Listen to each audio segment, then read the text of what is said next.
Bienvenidos una vez más a Basket 365. Soy Denis y en el vídeo de hoy lo que quiero hacer es hablar de un equipo que está teniendo mucho éxito en esta temporada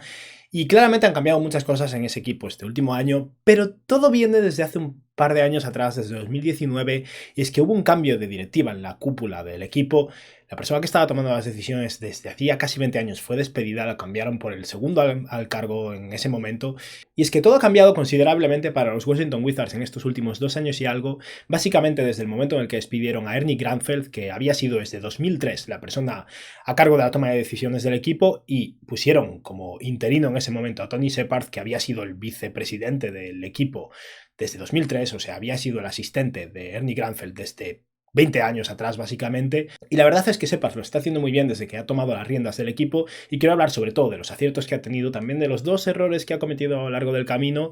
y vamos a hablar un poquillo de por qué los Wizards ahora son un buen equipo cuando hacía 2-3 años que estaban bastante atascados. Pero bueno, antes de nada, si estáis aquí me imagino que es porque os interesa la NBA, así que os animo a que suscribáis. Estamos ya muy cerca de los 9000 suscriptores, así que cada suscripción ayuda mucho y me haría mucha ilusión. Dadle like a este vídeo en particular si os ha gustado y comentadme debajo lo que opinéis, y ahora ya sí, voy a empezar.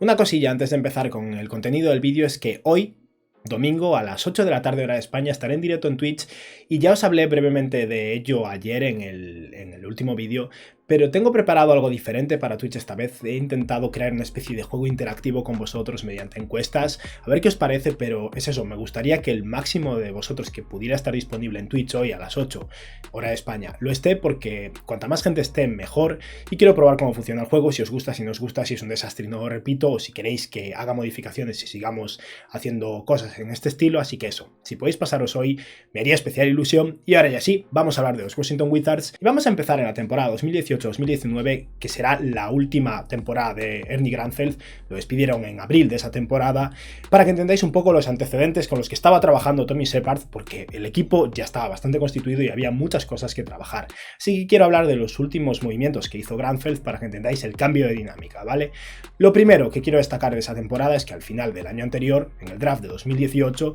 con el pick número 15 draftearon a Troy Brown Jr., que es un jugador joven que todavía tiene como 23 años y aún puede ser un jugador decente, pero está ahora mismo en los Bulls y no está siendo un jugador de mucho impacto ni mucho menos. Y es que en Washington, en los 3 años que jugó allí, o 2 años y medio, Troy Brown promedió menos de 20 minutos de juego por partido, 7 puntos, 4 rebotes, 2 asistencias, 2 triples intentados, un 43% en tiros de campo, un 33% desde 3 y una capacidad defensiva adecuada, como mínimo. Es un jugador joven, con potencial, el pick número 15 es bastante valioso y no consiguieron sacar fruto de él. Muchos picks 15 fracasan, no pasa nada, pero que sepáis que acababa de ser drafteado y no fue Tony Shepard. Tras esta elección del draft en esta agencia libre, con el fin de recuperar los Washington Wizards, que habían llegado a luchar contra los Boston Celtics en esas semifinales de conferencia a 7 partidos con John Wall, Bradley Beal, Otto Porter, Markieff Morris y Gortat, decidieron fichar a Dwight Howard, que acababa de ser cortado después de aquel fracaso de contrato que había firmado con los Atlanta Hawks hace un par de años. Howard firmó un contrato de 2 años, 11 millones, 5,5 millones por año, siendo la segunda opción de Dwight Howard, y ese movimiento resultó ser un completo desastre, básicamente porque Dwight Howard jugó un total de 9 partidos esa temporada con los Wizards por problemas de espalda, que era la lesión constante que tenía, o sea que no funcionó para nada. Y en diciembre de ese mismo año, justo antes de que John Wall se lesionara y se perdiera 2 temporadas y algo tras esto por la ruptura de tendón de Aquiles, que luego sería seguida por otra lesión, los Wizards estaban yendo muy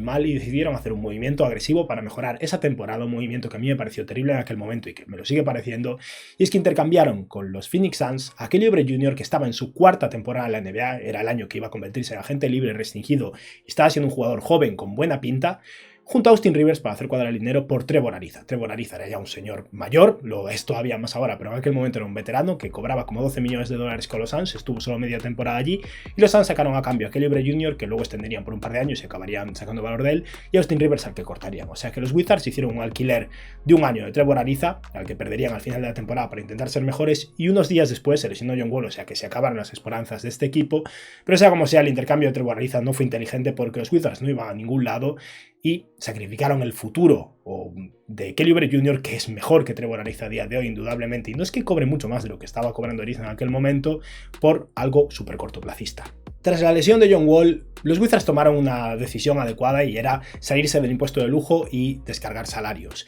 Y aquí los últimos dos movimientos de Ernie Grunfeld son comprensibles y adecuados. Se libró el contrato de Otto Porter Jr. gigantesco sin tener que sacrificar mucho. Lo intercambió a los Chicago Bulls y a cambio consiguió a Jabari Parker, que cobraba $20 millones pero no tenía dinero garantizado el año siguiente, y a Bobby Portis, que sería agente libre restringido y además una segunda ronda, y los Bulls a cambio consiguieron a Otto Porter, al que le quedaba en aquel momento 2 años de contrato cobrando un máximo salarial. O sea que aquí los Wizards descargaron dinero, 2 contratos que se terminaban al final de año, y al día siguiente, en el trade deadline, el último día, se libraron también del contrato de Markieff Morris, enviándolo a New Orleans junto a una segunda ronda por Wesley Johnson, que es el jugador cuya mayor highlight es ese crossover absurdo y bestial que le hizo James Harden, con el que se quedó en el suelo. James Harden se relamió los labios y luego tiró un triple. Wesley Johnson no es un jugador que le importara en aquel momento a los Wizards, simplemente les permitía quedarse justo por debajo del impuesto de lujo, y se libraron de Markieff Morris, que estaba en su último año de contrato y era un jugador bueno para ellos, pero el equipo no iba a ningún lado sin John Wall. Y con esto hemos terminado los movimientos de Ernie Grunfeld. Un mes y algo después de esto fue despedido y tomó el cargo Tommy Shepard como interino,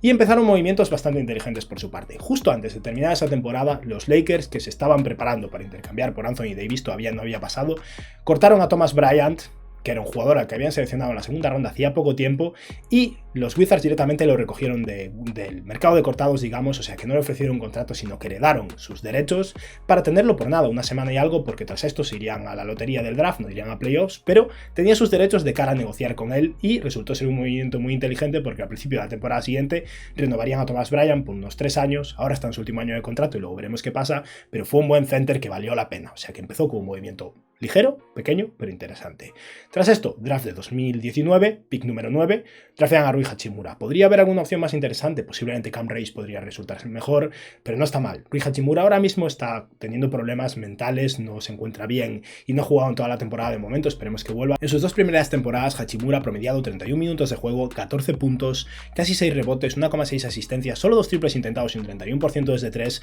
pero desde la primera a la segunda temporada tiró más de 3, creo que eso seguirá evolucionando, y un 47% en tiros de campo, que está muy bien y sigue siendo un jugador de ahora 23 años que tiene mucho potencial de futuro.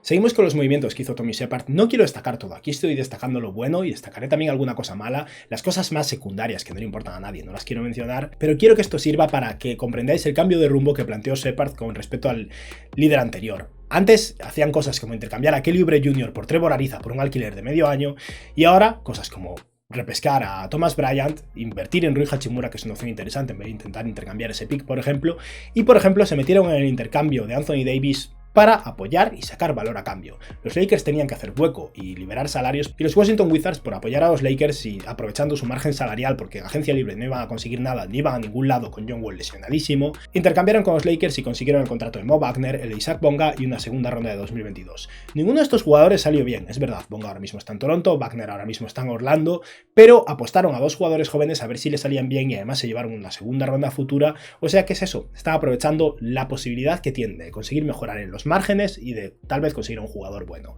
¿No funcionó? No, es verdad, no funcionó, pero la intención es positiva y se nota un cambio de mentalidad y una mentalidad más a largo plazo. En esta misma agencia libre, antes de que empiece la temporada, hicieron otro intercambio que saldría muy bien al principio y luego sería el mayor fracaso que ha tenido hasta el momento Tommy Shepard, y es que se involucraron en un intercambio a 3 bandas. Los Nets en este momento estaban creando un margen salarial, o sea que querían librarse del contrato de DeMar Carroll, y los Wizards se metieron de por medio un intercambio a 3 bandas. En ese intercambio los Wizards consiguieron a Davis Bertans, al que los Spurs no querían porque querían generar margen salarial para fichar a Marcus Morris, que después traicionaría a los Spurs, que le habían ofrecido 2 años 10 millones por año, y se iría a los Knicks por un año 15 millones, un movimiento bastante feo de Marcus Morris cuando ya le había dicho que sí a los Spurs y por eso hicieron este intercambio. Pero sea como sea, los Wizards gratis básicamente por tener margen salarial se comieron el contrato de Davis Bertans, que estaba en su último año cobrando unos 7 millones de dólares, los Spurs se comieron el contrato de DeMar Carroll y los Nets simplemente liberaron dinero. Tras esto, y antes de empezar la temporada 2019-2020, llegó uno de los movimientos más inteligentes de Tommy Shepard, y es que consiguió convencer a Bradley Beal de que lo que más le interesaba a nivel económico y que al mismo tiempo era positivo para los Wizards era que aceptara una extensión de contrato de simplemente un año. Con esto que conseguían los Wizards asegurarse a Bradley Beal por 3 años. Esa temporada, la siguiente y la temporada en la que estamos ahora mismo, y el próximo año es opción de Bradley Beal. O sea que Beal Bill acabó concediéndole más tiempo a los Washington Wizards y ese tiempo ha permitido que Shepard siga mejorando al equipo hasta el punto en el que es posible que Bradley Beal se quede este verano, y yo creo que es algo realmente viable y no me lo parecía hace un año. O sea que esta extensión de contrato que les concedió Bill corta fue todo un éxito, y creo que en parte es porque empezó a comprender que había un proyecto diferente. No sé si se hubiera quedado con Ernie Grunfeld, no lo sé, es una hipótesis, pero sea como sea, esto fue un éxito total, porque si no el equipo ahora mismo estaría desmontado porque ya no tendrían a Bradley Beal. Llegamos al final del periodo de intercambios de esta temporada 2019-2020 y no hubo muchos movimientos, es verdad, pero hubo un movimiento que una vez más demuestra la intención de conseguir talento en los márgenes, que volvió a salir mal, es verdad, pero volvió a intentarlo, y es que en aquel momento los Wizards tenían a Isaiah Thomas, al que habían firmado por la mínima del veterano, y los Clippers querían librarse del contrato de Jerome Robinson, un jugador al que habían drafteado con el pick número 13 hacía solo un par de años y que tenía dinero garantizado la próxima temporada, y que era un problema para unos Clippers que necesitaban margen salarial para ir a por todas con Kawhi Leonard, Paul George y compañía, y por eso los Clippers enviaron a Isaiah Thomas y a cambio consiguieron a Jerome Robinson para ver si les funcionaba. No funcionó, lo acabaron teniendo que cortar el año siguiente, pero una vez más volvió a apostar en un talento de lotería que podría haber salido bien, aunque desgraciadamente no fue así.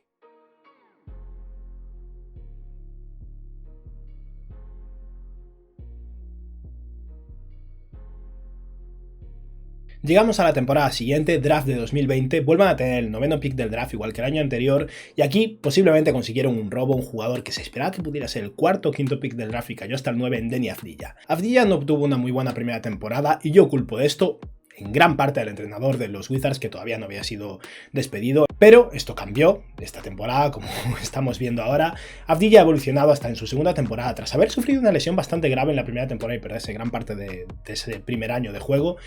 Esta temporada está siendo un mucho mejor defensor y está por fin empezando a explotar las habilidades que tiene. Avdija es un jugador grande que puede jugar de alero a la pivot, que está siendo bueno a nivel defensivo, pero cuyo tiro de tres es cuestionable y que tiene habilidad a la hora de hacer lecturas y con el balón en las manos. Una especie de jugador del estilo Nico Batum o Gordon Hayward, que tiene que pulirse mucho, pero que solo tiene 20 años ahora mismo. El año pasado lo que hacía Deni Avdija era esperar en la esquina para tirar de tres en ataque y no le dejaban hacer nada más, con lo que básicamente tenías un jugador jugando a nivel ofensivo como espaciador y tirador de tres cuando no es un buen triplista, que no podía aportar nada más, y en defensa un jugador grande que ha mejorado a nivel defensivo pero que tampoco era tan bueno en su primer año. Este año, con el cambio de entrenador, con Wes Unseld Jr., Deni Avdija se ve en una posición mucho más favorable, sobre todo con la segunda unidad, está más involucrado y se está notando. De momento, en sus dos temporadas está promediando 23 minutos de juego, 6 puntos y 5 rebotes, que no es nada que llame la atención, solo una asistencia por partido, 3 triples y un 42% en tiros de campo con un 32% desde 3. Estos números no parecen muy buenos, es verdad, pero recordemos, Avdija es un jugador de 20 años de edad,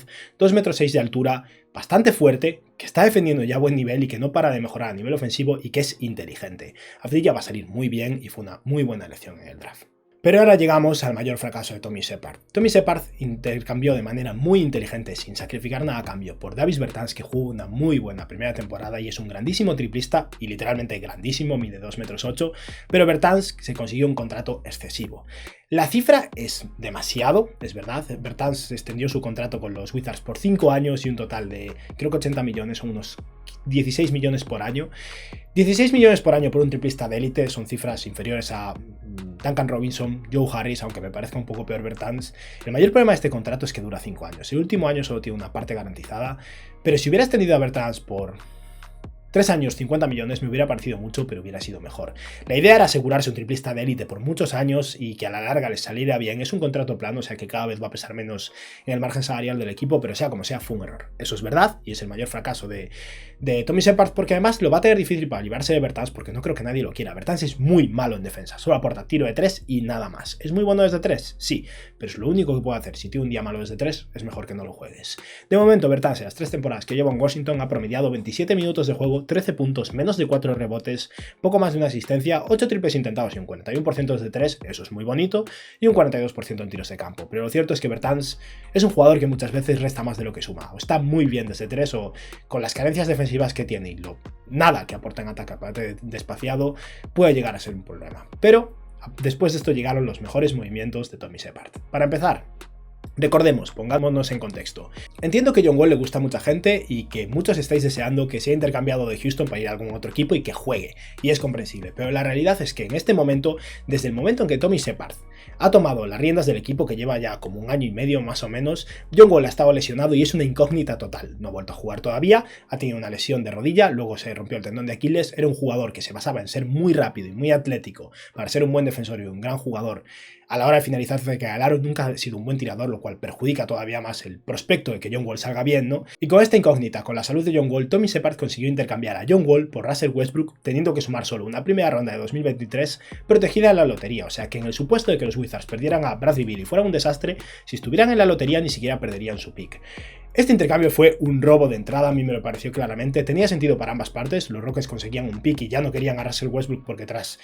estar a punto de rendirse con James Harden e intercambiarlo poco después, Westbrook no tenía ningún tipo de sentido para unos Rockets que querían tanquear y al mismo tiempo los Wizards preferían tener un jugador en Russell Westbrook que a una incógnita total en John Wall. Después volveremos al intercambio de Russell Westbrook porque esta ha sido la mayor genialidad de Shepard, sin lugar a dudas. John Wall no solo era una incógnita, es un jugador que ahora cobra 44 millones y el año que viene 47 y que los Rockets no pueden mover porque nadie lo quiere, no por su talento como jugador, sino por su salario, y esto hubiera sido lo mismo para los Wizards, no iba a haber nada que hacer. El único intercambio posible era Russell Westbrook y fue un milagro que ese intercambio fuera realmente viable y que ocurriera. O sea que esto fue una victoria total ya desde ese momento porque de hecho Westbrook permitió que los Wizards el año pasado llegaran a playoffs, aunque luego perdieran en primera ronda.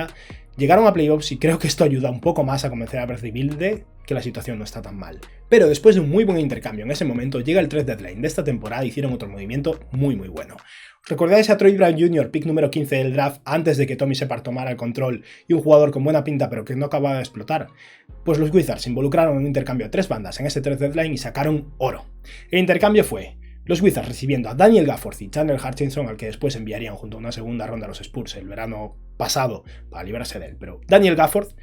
Los Bulls conseguirían a Troy Brown Jr., a Daniel Theis y a Javonte Green, y los Celtics conseguirían a Luke Cornett y a Mo Wagner. O sea que técnicamente los Wizards enviarían a Troy Brown Jr. y a Mo Wagner a otros equipos y a cambio conseguirían a Daniel Gafford, que es el mejor jugador de todo este intercambio, con excepción de tal vez Theis a día de hoy, y a la larga probablemente Gafford sea el mejor, y adicionalmente a Hutchinson, que no ha salido muy bien. Adicionalmente, este verano Daniel Gafford accedería a una extensión de contrato con los Washington Wizards de 3 años y unos $40 millones, que hace que ahora mismo Gafford esté atado por 5 años en total, los dos primeros cobrando menos de 2 millones o en torno a 2 millones, y los siguientes cobrando unos 13 millones por año, y Gafford va a ser muy bueno y tiene muy buena pinta. O sea que fue un éxito total convertir a Troy Brown Jr., que aún podría ser un buen jugador, pero podría estar fuera de la liga en 2 años y no le extrañaría a nadie, en alguien como Daniel Gafford. Tras esto llegamos al draft pasado, después de que perdían el playoffs, tenían el pick número 15 y draftearon a Corey Kispert. Llevamos muy poca temporada y Kispert, que es un triplista veterano, no lo está haciendo bien, es verdad, pero Kispert debería acabar siendo un muy buen triplista en la NBA y un jugador más útil que Davis Bertans, cobrando mucho menos, que como mínimo podrá dar más posibilidades de que los Wizards se libren de Bertans. Tal vez no haya sido el mejor pick disponible con esta elección número 15, pero es pronto y podría acabar saliendo muy bien, un poco al estilo de Cameron Johnson con los Phoenix Suns. Y ahora llegamos a lo mejor de todo, y es que tras haberse librado de John Wall, que insisto, nada en contra de John Wall, pero nadie lo quiere por lo que cobra. Pero tras haberse librado de John Wall y haberlo convertido en Russell Westbrook, que funcionó bien y les permitió llegar a playoffs, pero no encajado del todo con Bradley Beal, consiguieron intercambiar a Russell Westbrook a los Lakers a cambio de 3 jugadores buenos, 3 jugadores de rotación y un pick, que es lo mismo que habían pagado. Ese pick era el pick número 22 y los jugadores eran Kentavious Caldwell-Pope o KCP, Kyle Kuzma y Montrezl Harrell. Estos 3 jugadores ahora mismo están siendo claves en el éxito de los Wizards esta temporada, y ese pick 22 veremos ahora por qué lo intercambiaron. A cambio, los Lakers consiguieron a Russell Westbrook y 3 futuras selecciones de segunda ronda, o sea, simplemente Westbrook.